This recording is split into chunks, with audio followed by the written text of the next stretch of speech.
Alam mo ba pre, na malalaman natin kung anong sakit natin sa pamamitan lang ng kulangot natin. Ganon ba pre? Kung ang kulangot natin ay matamis pre, anong sakit yan?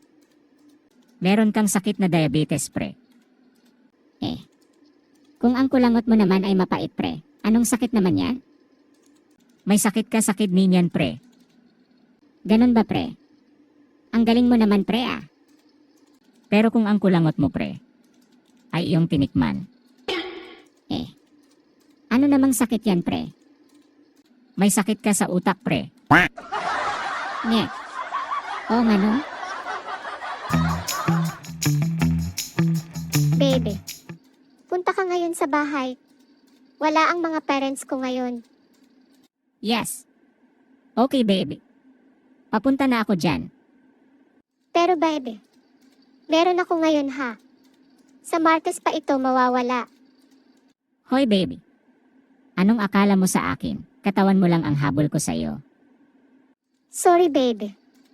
Akala ko yun lang ang habol mo sa akin. Okay babe, maghintay ako sa'yo dito sa bahay. Wag na babe. Wala na akong ganang pumunta dyan. Patatahanin ko muna itong galit ko sa'yo. Martes na ako pumunta dyan.